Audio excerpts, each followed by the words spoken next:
Hello friends, एक बार फिर से स्वागत है आपका अपने यूट्यूब चैनल पर।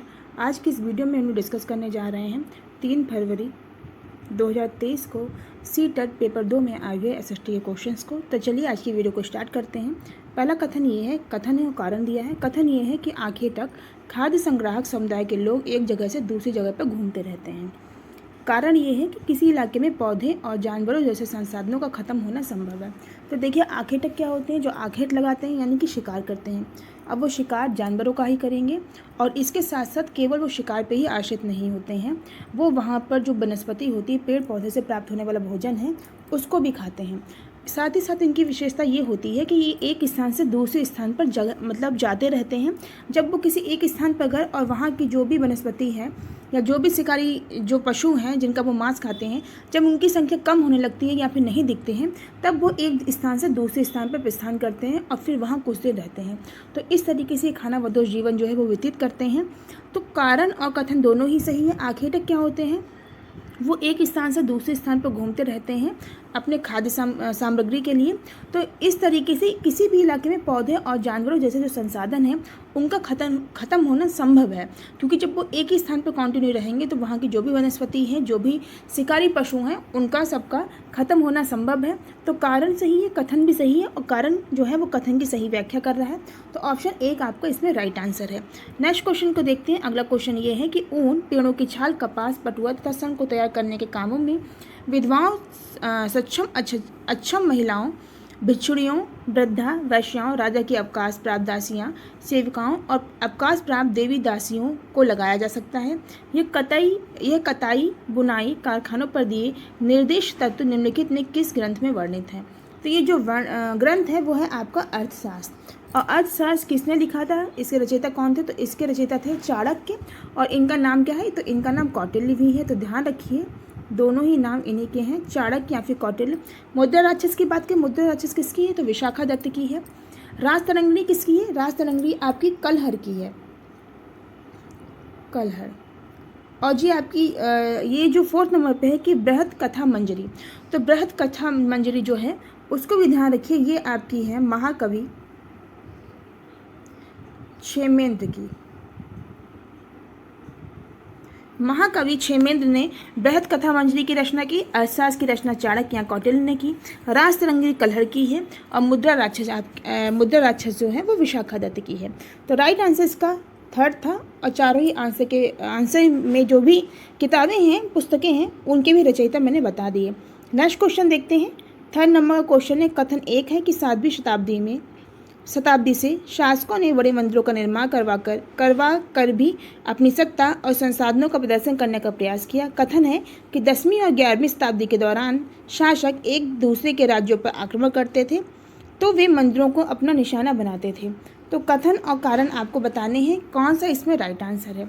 तो इसमें जो राइट आंसर है आपका वो ये है, कथन 1 और 2 दोनों ही सही हैं और जो 1 और 2 है वो सही व्याख्या करता है। तो ऑप्शन इसका 4th नंबर का सही है। नेक्स्ट क्वेश्चन को देखते हैं। अगला क्वेश्चन ये है, 4th क्वेश्चन है कि ऊंची भीतरी छत में प्रतिच्छेदित मेहराबों वाली वास्तुकला की ये शैली के बीच समान है। तो इसमें जो है वो किसके बीच समान है? ये वृंदावन का गोविंद देव मंदिर और फतेहपुर सीकरी के महलों के बीच में समान है। तो ऑप्शन इसका 1 सही है। नेक्स्ट क्वेश्चन देखते हैं। 5th नंबर का क्वेश्चन है कि 7वीं शताब्दी के आते आते भारतीय उपमहाद्वीप में निम्नलिखित राजनीतिक बदलाव अस्तित्व में आ चुके थे। तो ये बदलाव कौन से थे? जैसे कि बड़े भूस्वामी और योद्धा सरदार राजा बन सकते थे, यानी कि जो बड़े भूस्वामी थे और जो योद्धा थे वो राजा या सरदार बन सकते थे। कुछ बदलाव इस तरीके से है। एक बदलाव ये है कि ब्राह्मणों ने अपने परंपरागत पेशे को छोड़कर शस्त्र उठा लिए। तो इसमें कौन सा सही है, कौन सा सही नहीं है, ये आपको बताना है। तो इसमें आपके दोनों ही कथन सही है। इस तरीके के जो राजनीतिक बदलाव हैं वो अस्तित्व में देखे गए थे। तो ऑप्शन इसका 3rd सही है। ए और बी दोनों ही सही हैं। नेक्स्ट क्वेश्चन ये है, कथन है कारण है। कथन है कि 18वीं शताब्दी में शिल्प और वाणिज्य में बड़े बड़े परिवर्तन आए जब व्यापारी और कारीगर यूरोपीय कंपनियों द्वारा स्थापित ब्लैक टाउन्स में स्थानांतरित हो गए। कथन ये है। बी कथन ये ए जो था वो ये था। कथन बी ये है कि ब्लैक देसी व्यापारियों और शिल्पकारों को कहा गया है जो फोर्ट सेंट जॉर्ज और फोर्ट सेंट विलियम जैसे जगहों पर रहते थे। तो इसमें आपको बताना है इसमें राइट कौन सा है। तो इसमें जो राइट है वो ए सही है, लेकिन बी जो है आपका वो गलत है। तो इस तरीके से आपका 1 नंबर का ऑप्शन सही है कि ए सही है, बी गलत है। नेक्स्ट क्वेश्चन देखते हैं। 7th नंबर का क्वेश्चन है, औपनिवेशिक भारत के स्थायी बंदोबस्त के संदर्भ में निम्नलिखित में कौन से कथन सही हैं। तो ये आपको बताना है। इसमें जो कथन सही है वो आपका ये सही है कि इसके तरह राजाओं और तालुकदारों को जमींदारों के रूप में मान्यता दी गई, बिल्कुल सही है। जमींदारों को किसानों से लगान वसूल करने का अधिकार दिया गया, ये भी सही है। जबकि ए जो है कि 1793 में थॉमस मुनरो ने बंगाल प्रांत में स्थायी बंदोबस्त की शुरुआत की, तो ये आपका गलत है। कथन आपके बी और सी सही है। बी और सी आपके 3rd नंबर के ऑप्शन में है, यही आपका राइट ऑप्शन है। नेक्स्ट क्वेश्चन देखते हैं। 1 नंबर का क्वेश्चन है कि विलियम एडम ने के संदर्भ में निम्नलिखित में कौन सा सही है। इसमें सही ये है कि विलियम एडम एक स्कॉटिश प्रचारक थे। इसके साथ ही साथ कंपनी ने उन्हें देसी स्कूलों में शिक्षा की प्रगति पर रिपोर्ट तैयार करने का जिम्मा सौंपा था। और 4th नंबर का ऑप्शन है जो कि उन्होंने बंगाल और बिहार के जिलों का दौरा देसी स्कूलों पर रिपोर्ट बनाने के लिए किया था। तो इसमें आपके पहला, तीसरा और चौथा तीनों ही विकल्प सही हैं, जो कि आपके 4th नंबर के ऑप्शन में है। तो यही आपका राइट आंसर है। अगला क्वेश्चन देखते हैं। 9th नंबर का क्वेश्चन है, मिलान करना है, कॉलम ए है और कॉलम बी है। तो इसमें राजा राम मोहन राय ने किसकी स्थापना की थी। ब्रह्म समाज के सब जानते होंगे। स्वामी दयानंद सरस्वती ने किसकी की थी, तो आर्य समाज की थी इन्होंने। इसके बाद पंडिता रामाबाई, तो इन्होंने विधवा गृह की स्थापना की। ईश्वरचंद्र विद्यासागर, तो इन्होंने लड़कियों के लिए स्कूल बनवाया था। तो इस तरीके से ए का चौथा, बी का तीसरा, ए का चौथा आपको 3rd नंबर के ऑप्शन में ही मिल गया, यही आपका राइट आंसर है। 3rd नंबर का आपका राइट आंसर है। नेक्स्ट क्वेश्चन देखते हैं। 10th नंबर का क्वेश्चन है, किसी भी सामाजिक बुराई को चुनौती देने के लिए ईश्वरचंद्र विद्यासागर द्वारा अपनाई गई रणनीति निम्न प्रकार से थी। पहली तो ये कि पश्चिमी विचारों का हवाला देना, फिर है समर्थन देने वाले अंधविश्वासों को खोजना, प्राचीन ग्रंथों में श्लोकों या वाक्यों को ढूंढना। तो इसमें आपको बताना है कि राइट आंसर कौन सा है। तो इसमें राइट आंसर आपका 4th है कि प्राचीन विचारों का हवाला देना और पश्चिमी ग्रंथों में श्लोकों और वाक्यों को ढूंढना, यानी कि ए और सी दोनों ही ऑप्शन आपके राइट हैं। नेक्स्ट क्वेश्चन को देखते हैं। अगला क्वेश्चन है, निम्नलिखित में कौन से आंदोलन गांधी जी के असहयोग आंदोलन के हिस्सा थे। गांधी जी के असहयोग आंदोलन के हिस्सा कौन से थे, ये आपको बताना। तो इनके असहयोग आंदोलन का हिस्सा थे खेड़ा, गुजरात के पीटादार किसान आंदोलन, इसके साथ गुजरात में नमक सत्याग्रह और आंध्र प्रदेश में गुंटूर जिले के गरीब किसान और जनजाति द्वारा वन सत्याग्रह। तो ये सारे ही इनके असहयोग आंदोलन के हिस्सा थे। तो ऑप्शन इसका राइट है ए 1 नंबर का, यानी कि 1st, 3rd और 4th नंबर का। तो ये ऑप्शन आपके किस में, 4th नंबर के ऑप्शन में है, यही आपका राइट आंसर है। नेक्स्ट क्वेश्चन को देखते हैं। 1905 के बंगाल विभाजन के बाद के स्वदेशी आंदोलन को भारत के किस क्षेत्र में वंदे मातरम आंदोलन के नाम से जाना गया। तो ये जो आंदोलन था ये आंध्र प्रदेश में वंदे भारत आंदोलन के नाम से जाना गया। ऑप्शन इसका 2nd सही है। नेक्स्ट क्वेश्चन देखते हैं।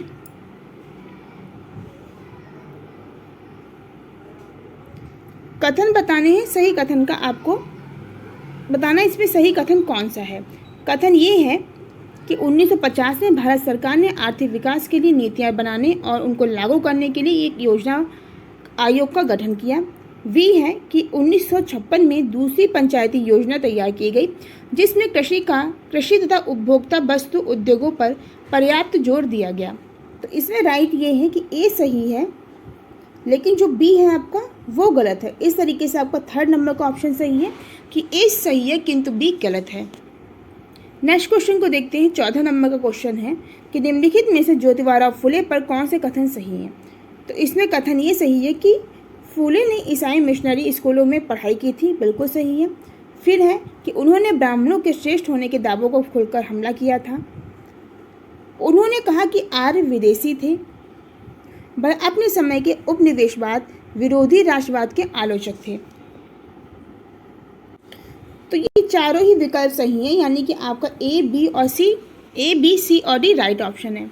नेक्स्ट क्वेश्चन को देखते हैं। अगला क्वेश्चन ये है 15 नंबर का कि एक रोल प्ले नाटक में सौर मंडल के ग्रहों को सही आकार में दर्शाने के लिए एक शिक्षक दो समान कद और वजन के छात्रों को चुनते हैं। निम्नलिखित में से कौन से ग्रहों का अभिनय वे कर सकते हैं? यानी कि सही आकार को दर्शाने के लिए दो समान कद और वजन के छात्रों को चुनते हैं। तो निम्नलिखित में कौन से ग्रहों का अभिनय वे कर सकते हैं? तो इसमें से जो ग्रह है वो है आपका पृथ्वी और मंगल। तो इसका राइट आंसर हो जाएगा 4 नंबर का पृथ्वी और मंगल। नेक्स्ट क्वेश्चन देखते हैं। 16 नंबर का है कि अंतर्राष्ट्रीय तिथि रेखा के बारे में निम्नलिखित कथनों पर विचार करिए तथा सही विकल्प का चुनाव करिए। तो इसमें पहला ये है कि अंतर्राष्ट्रीय तिथि रेखा एक काल्पनिक रेखा है, बिल्कुल सही है। सबसे पहले आप लोग अंतर्राष्ट्रीय तिथि रेखा के बारे में जब भी कोई बात पढ़ेंगे या इस टॉपिक की स्टार्टिंग होगी तो इसी लाइन से होगी कि यह काल्पनिक रेखा है, यानी कि ये दिखाई नहीं देती है, ये एक कल्पना के आधार पर खींची गई है। फिर है कि अंतर्राष्ट्रीय तिथि रेखा प्रशांत महासागर से होकर गुजरती है, बिल्कुल सही है। अंतर्राष्ट्रीय तिथि रेखा जो है वो किसी भी स्थल से या किसी भी जमीन से होकर गुजरती नहीं है, वो महासागरों के बीच से होकर गुजरती है, क्योंकि एक काल्पनिक रेखा है। इसका कारण ये भी है कि अंतर्राष्ट्रीय तिथि रेखा अगर किसी भी सागर से होकर गुजरेगी तो वहाँ पर कोई भी घर या कोई चीज़ नहीं होगी। तो इस तरीके से ये जो है वो किसी भी स्थल से होकर नहीं गुजरेगी, किसी भी महाद्वीप से होकर नहीं गुजरेगी, ये केवल महासागरों के बीच से गुजरती है। तो ऑप्शन इसके दोनों ही सही हैं, ए तथा बी दोनों ही सही है। 3rd नंबर का ऑप्शन इसका राइट है। अगला क्वेश्चन देखते हैं। यदि 60 डिग्री पश्चिम देशांतर पर 10 पूर्वाह्न को ग्रीन बीच पर क्या समय होगा? तो ग्रीन बीच पर ये जो समय होगा ये होगा 2:00 यहाँ पर मैं एक बात क्लियर कर दूं कि जब आप पूर्व दिशा में बढ़ेंगे तब समय जुड़ेगा, जब आप पश्चिम दिशा में आएंगे तब समय माइनस होगा। तो ये जो समय आपका होगा ये आपका 2 बज के दोपहर में होगा, 2:00 नेक्स्ट क्वेश्चन को देखते हैं। 18 नंबर का क्वेश्चन है, वो ये कह रहा है कि अगर आप 0 डिग्री अक्षांश पर हैं तो आप कहाँ पर खड़े होंगे? तो अगर हम 0 डिग्री अक्षांश पर हैं तो 0 डिग्री अक्षांश क्या कहलाता है? ये विषुवत वृत्त कहलाता है या फिर भूमध्य रेखा कहलाती है। तो ऑप्शन इसका 1 सही है। नेक्स्ट क्वेश्चन देखते हैं। 19 नंबर का प्राकृतिक पर्यावरण के 4 क्षेत्र हैं, निम्नलिखित में से 2 वायुमंडल और जैव मंडल हैं, बाकी दोनों कौन से हैं? तो जो बाकी दोनों हैं वो हैं वायुमंडल और जैव मंडल हो गया, बाकी है जल मंडल बचा आपका और स्थल मंडल। 4 मंडल हैं, कौन कौन से? जल, स्थल, वायु और जैव मंडल। तो वायु और जैव तो हो गए, तो बचा आपको कौन से? जल मंडल और स्थल मंडल। ऑप्शन इसका 2 सही है। नेक्स्ट क्वेश्चन को देखते हैं। निम्नलिखित में से कौन उष्णकटिबंधीय वर्षा वन के बारे में सही है? तो उष्णकटिबंधीय वर्षा वन के बारे में सही है वो ये है कि इन्हें सदाबहार वन कहा जाता है और इन वनों में वृक्ष वर्ष के अलग अलग समय में अपनी पत्तियां गिराते हैं। तो ऑप्शन ए और बी दोनों ही राइट है। ऑप्शन इसका 1 नंबर का सही है। नेक्स्ट क्वेश्चन देखते हैं। अगला क्वेश्चन ये है कि अमेजन बेसिन के बारे में निम्नलिखित में कौन सा कथन सही है? तो अमेजन बेसिन के बारे में कथन ये सही है कि यहाँ का मौसम दिन व रात दोनों में ही समान रूप से गर्म एवं आर्द्र होता है। इसके साथ रात के समय तापमान थोड़ा कम लेकिन आर्द्रता वैसी ही बनी रहती है। तो ये अत्यधिक गर्म रहते हैं, तापमान यहाँ पर हाई रहता है, समान रूप से गर्म एवं आर्द्र रहेंगे। रातें थोड़ा सा जो होती है उनमें टेम्परेचर कम होगा लेकिन आर्द्रता जो होती है वो वैसी ही बनी रहती है। दोनों ही ऑप्शन आपके राइट हैं। तो इसमें से आपका राइट कौन सा है? बी और सी सही है, जबकि ए गलत है कि नील नदी इस प्रदेश से होकर गुजरती है, ये गलत है। नील नदी की बात करें तो ये सबसे लंबी नदी है, जबकि अमेजन की बात करें तो ये आपका सबसे चौड़ी नदी के अंतर्गत आएगी। तो राइट आंसर आपका बी है। नेक्स्ट क्वेश्चन को देखते हैं। 22 नंबर का क्वेश्चन है। 22 नंबर का क्वेश्चन ये कहता है कि पृथ्वी पर आर्द्रपन की मात्रा में भिन्नता के निम्नलिखित क्या कारण है? तो इसके कारण ये हैं कि पृथ्वी का अपने अक्ष पर घूमना, सूर्य की किरणों का नति कोण, इसके साथ दिन की अवधि। तीनों ही ऑप्शन राइट हैं, ए और बी, सी। तो 4th नंबर का ऑप्शन आपका सही है। अगला क्वेश्चन देखते हैं। वायु दाब के बारे में दिए गए कथनों को पढ़िए तथा उपयुक्त विकल्प का चुनाव करिए। वायु हमारे शरीर पर उच्च दाब के साथ बल लगाते किंतु हम इसका अनुभव नहीं कर सकते। इसके साथ वायु का दाब हमारे ऊपर की सभी दशाओं से लगता है और हमारा शरीर विपरीत बल लगाता है। तो ये दोनों ही वायु दाब के बारे में जो कथन है वो सही है, और जो कारण है मतलब जो बी नंबर का है वो आपका सही व्याख्या कर रहा है। दोनों ही कथन सही है, दोनों ही कथन सही व्याख्या कर रहे हैं हम। इस तरीके से आपका राइट आंसर कौन सा है?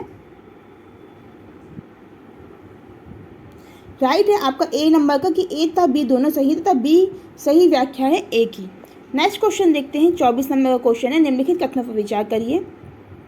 कथन है कि शायद खनिज अवयवों के निश्चित संगठन वाले एक या एक से अधिक खनिजों का एक समूहन है। फिर है खनिज बिना किसी मानवीय हस्तक्षेप के प्राकृतिक प्रक्रियाओं द्वारा निर्मित होते हैं। तो इसमें सही क्या है ये आपको बताना है। इसमें ए गलत है जबकि आपका बी जो है वो राइट है। इस तरीके से आपका 4th नंबर का ऑप्शन सही है कि ए गलत लेकिन बी सही है। नेक्स्ट क्वेश्चन है 25 नंबर का, पियरी। तो पियरी किसके लिए उपयुक्त है ये आपको बताना है। पियरी आपका जो है वो उपयुक्त है मवेशी पालन के लिए उपयुक्त जगह है। पियरी कहाँ पाई जाती है ये आप लोग कमेंट करके बताइए कि पियरी जो घास है वो कहाँ पाई जाती है। पियरी घास के मैदान किस क्षेत्र में पाए जाते हैं? ऑप्शन फिलहाल इसका सेकेंड सही है। नेक्स्ट क्वेश्चन है 26 नंबर का, निम्नलिखित में से अलवणीय जल की आपूर्ति की कमी के मुख्य कारण कौन से हैं? तो इसके जो मुख्य कारण है वो ये है कि बढ़ती नागरीकरण, बेहतर होता जीवन स्तर और इसके साथ भोजन और नकदी फसलों की बढ़ती मांग। तो इसमें आपका राइट है ए, बी और डी। ए, बी और डी आपका ऑप्शन नंबर फर्स्ट में है, यही आपका राइट आंसर है। नेक्स्ट क्वेश्चन को देखते हैं। सबसे उचित विकल्प का चयन करिए कि भूमि उपयोग में परिवर्तन हमारे समाज में सांस्कृतिक परिवर्तनों को बढ़ावा देती है क्योंकि यह स्थानीय संसाधन और उसकी व्यवस्था को प्रदर्शित करती है। तो ऑप्शन इसका थर्ड सही है। नेक्स्ट क्वेश्चन है, किसी को एक छवि में बांधने का अर्थ है। तो किसी को भी एक छवि में बांधने का अर्थ है कि रूढ़िबद्ध धारणा बनाना। तो ऑप्शन इसका सेकंड सही है। नेक्स्ट क्वेश्चन देखते हैं। कथन और कारण बताने हैं। अगला क्वेश्चन है कथन और कारण। कथन ये है कि समानता एक वास्तविकता बने, इसके लिए लोगों के संघर्ष और सरकार द्वारा सकारात्मक कदम उठाए जाने की बहुत आवश्यकता है। बिल्कुल सही है। समानता वह मूल्य है जिसके लिए हमें निरंतर संघर्ष करते रहना होगा, ये स्वतः नहीं होगा, ये भी आपका सही है। तो ऑप्शन आपके दोनों ही सही हैं और जो आर है वो एक ही सही व्याख्या कर रहा है। तो ऑप्शन इसका एक सही है। नेक्स्ट क्वेश्चन देखते हैं। 30 नंबर का, निम्नलिखित में से कौन सा कथन सही है? इसमें कथन आपका सही है कि पंच को पंचायत क्षेत्र के वार्ड सदस्य के नाम से भी जाना जाता है। बिल्कुल सही। ग्राम सभा के सभी सदस्य मिलकर पंचायत मुखिया को चुनते हैं, ये भी सही है। ग्राम सभा एक पंचायत के क्षेत्र में रहने वाली सभी वयस्कों की सभा होती है, ये भी सही है। ऑप्शन आपके राइट है ए, बी और सी, जो कि आपके 4th नंबर के ऑप्शन में है। नेक्स्ट क्वेश्चन है, राज्यसभा के विषय में निम्नलिखित में कौन से कथन सही है? तो राज्यसभा के सदस्य का चुनाव विभिन्न राज्यों की विधानसभाओं के निर्वाचित सदस्य करते हैं। यह मुख्यतः संसद में राज्यों के प्रतिनिधियों के रूप में कार्य करती है और इसके साथ ही साथ इसकी लोकसभा द्वारा प्रवर्तित नियमों की पुनरावृत्ति एवं परिवर्तन में भूमिका होती है। तो ऑप्शन इसके राइट जो हैं वो इसके हैं बी, सी और डी। तो ऑप्शन आपका सेकंड सही है। बी, सी और डी इसके राइट ऑप्शन है। नेक्स्ट क्वेश्चन को देखते हैं। नेक्स्ट क्वेश्चन है, कॉलम 1 है, कॉलम 2 है, इनमें सही मिलान करना है। वेतनभोगी कर्मचारी कौन है? जिसको वेतन मिलता है वो आपका शिक्षक है, जिसको वेतन मिलता है। इसके साथ अनियमित काम। तो अनियमित काम किसका होता है? एक निर्माण मजदूर, यानी कि जो किसी भी घर में या किसी भी ठेके पे कार्य कर रहा है उसका अनियमित कार्य होता। कोई भी नियमित कार्य नहीं है कि उसको सुबह से शाम इतने टाइम ही काम करना है, वो पूरे दिन काम करेगा। स्वराज के अंतर्गत क्या आएगा? स्वरोजगार के अंतर्गत गृहिणी आएगी। इसके साथ बिना वेतन का मजदूर, तो ये कौन है? फुटपाथ या ठेला दुकानदार। तो आपका सही है ए का 4th। वेतन किसे मिलेगा? शिक्षक को मिलेगा। ए का 4th आपका 3rd नंबर के ऑप्शन में ही है, यही आपका राइट आंसर है।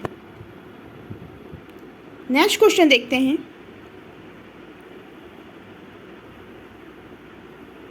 व्यापारी और बुनकरों के बीच की व्यवस्था, जहां व्यापारी बुनकरों को कच्चा माल देता है और उनमें तैयार माल प्राप्त करता है, कहलाती है। तो ये कहलाती है दानन व्यवस्था। ऑप्शन इसका 3rd सही है। नेक्स्ट क्वेश्चन देखते हैं। निम्नलिखित में से इस तर्क के लिए कि लोकतांत्रिक देश में आकार की संभावना कम होती है, कौन से वैध कारण हैं?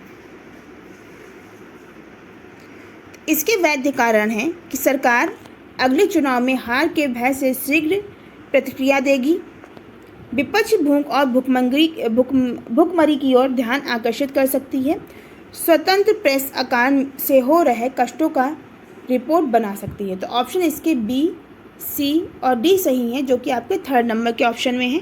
यही राइट आंसर है। नेक्स्ट क्वेश्चन देखते हैं। अगर किसी कक्षा में केवल लड़कियों को सफाई कार्य में सहायता के लिए कहा जाता है, इसे उदाहरण मान सकते हैं निम्नलिखित का। तो ये लैंगिक रूढ़िबद्ध धारणा का उदाहरण है। ऑप्शन इसका 2nd सही है। केवल लड़कियां ही नहीं, लड़के लोग भी सफाई में सहायता कर सकते हैं। तो ऑप्शन इसका 2nd सही है। नेक्स्ट क्वेश्चन है 36 नंबर का। निम्नलिखित में कौन सा संविधान सभा के संदर्भ में सही नहीं है, ये आपको बताना है। तो इसमें जो सही नहीं वो ये है कि सभा में केवल पुरुष सदस्य होते हैं। ये भी लैंगिक रूढ़िबद्धता धारणा को संबोधित कर रहा है। सभा में स्त्री सदस्य भी होती हैं, महिला सदस्य भी होती हैं। ऑप्शन इसका 4th सही है। नेक्स्ट क्वेश्चन है, भारतीय संविधान की प्रस्तावना सभी नागरिकों को किन 2 प्रकार की समानता सुनिश्चित करती है? तो ये समानता सुनिश्चित करती है प्रतिष्ठा और अवसर के। ऑप्शन इसका 1st सही है। अगला क्वेश्चन है, विधायिका और कार्यपालिका न्यायपालिका के काम में हस्तक्षेप कर सकते हैं। ये कथन भारतीय संविधान के किस सिद्धांत को दर्शाता है? तो ये भारतीय संविधान के शक्तियों का बंटवारा जो सिद्धांत है उसको दर्शाता है। तो ऑप्शन इसका 3rd सही है। नेक्स्ट क्वेश्चन देखते हैं 39 नंबर का।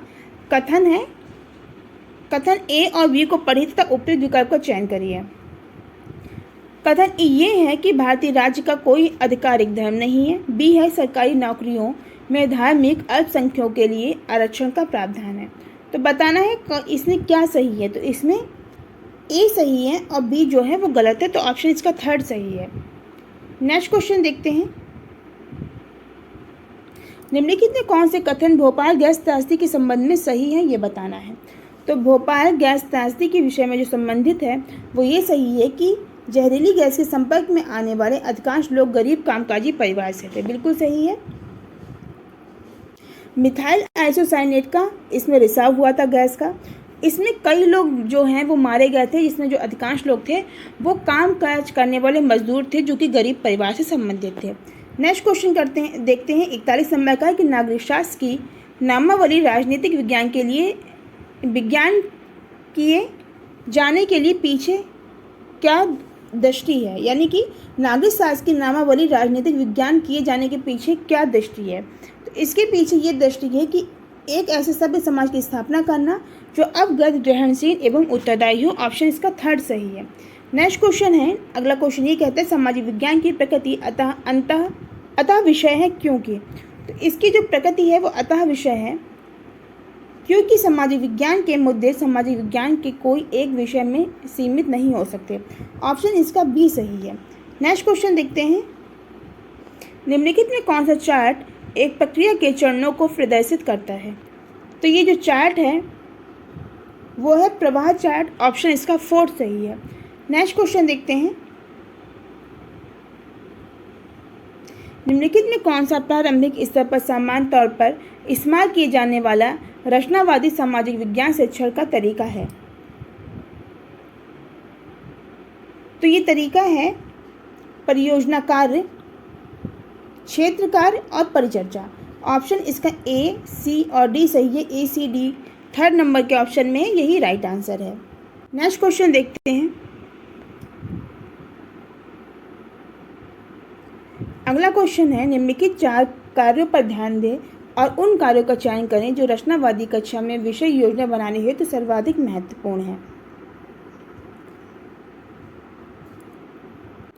तो इसमें कार्य जो सही है वो ये है कि शिक्षण अधिगम गतिविधियों को विशेष रूप से उल्लेखित करता है, स्पष्ट रूप से अधिगम उद्देश्यों को बताना है एवं आकलन के तरीकों का चयन करना। तो ऑप्शन इसके ए, बी, सी सही है, जो कि 1st नंबर के ऑप्शन में यही आपका राइट आंसर है। अगला क्वेश्चन देखते हैं। निम्नलिखित में कौन सा उद्देश्य ग्रहण की अवधारणा के शिक्षण में विशिष्ट उद्देश्य जो है वो नहीं है, ये बताना है। तो विशिष्ट उद्देश्य ये नहीं है कि विद्यार्थी भौतिक दुनिया के बारे में जागरूकता विकसित कर पाएंगे। तो ऑप्शन इसका सेकेंड सही है। नेक्स्ट क्वेश्चन ये है, बाजारों और उनकी कार्यविधियों की संकल्पना को सुदृढ़ करने के लिए एक शिक्षक के पास उसकी इकाई योजना यानी कि यूनिट प्लान में 3 विषय हैं। तो ये विषय कौन कौन से होंगे? निम्नलिखित में शिक्षक का अनुक्रम अति उपयुक्त है, यानी कि कौन सा अनुक्रम का चयन करना चाहिए। सबसे पहले मोहल्ले के बाजार, उसके बाद बाजारों की श्रृंखला, फिर है बाजार और मूल्य वृद्धि। तो ऑप्शन इसका बी, सी और ए सही है, यानी कि सेकेंड नंबर का ऑप्शन जो है वो राइट आंसर है। अगला क्वेश्चन देखते हैं, खाली स्थानिक योजना सामाजिक विज्ञान की सारी पाठचर्यागत और पाठ्य सहगामी क्रियाकलापों का संकलन होती है जो कि उस विशिष्ट शैक्षणिक वर्ष में संचालित किए जाते हैं। तो वार्षिक योजना जो है वो यहाँ पे भरा जाएगा। वार्षिक योजना सामाजिक विज्ञान की सारी पाठचर्यागत और पाठ सहगामी क्रियाकलापों का संकलन होती है। तो ऑप्शन इसका फोर्थ सही है। नेक्स्ट क्वेश्चन 49 नंबर का है, निम्नलिखित कथनों नेक्स्ट क्वेश्चन है 49 नंबर का, निम्नलिखित कथनों पर विचार करें, सही विकल्प का चयन करें। जेंडर यानी कि लैंगिक भूमिकाओं को सिखाते समय एक शिक्षक को क्या करना चाहिए? तो एक शिक्षक को दैनिक जीवन में जेंडर यानी कि लैंगिक रूढ़ियों को चुनौती देनी चाहिए। ऑप्शन इसका केवल सी सही है। केवल सी किस में है? तो ऑप्शन नंबर 4 में है, यही राइट आंसर है। 50 नंबर का क्वेश्चन है कि महिलाओं को कार्यक्षेत्र में आने वाली चुनौतियां विषय पर प्रोजेक्ट करने के लिए निम्नलिखित में कौन सा स्रोत प्राथमिक सूचना दे सकते हैं? तो ये स्रोत जो है वो व्यक्तिगत साक्षात्कार हैं। ऑप्शन इसका ए सही है कि पर्सनल इंटरव्यूज। ऑप्शन इसका एक जो है वो राइट है। नेक्स्ट क्वेश्चन देखते हैं, छात्रों के साथ एक प्रोजेक्ट करने के लिए सबसे पहला कदम क्या होना चाहिए? तो छात्रों के साथ एक प्रोजेक्ट करते समय सबसे पहला कदम उद्देश्यों का निर्धारण करना चाहिए। तो ऑप्शन इसका थर्ड सही है। नेक्स्ट क्वेश्चन है,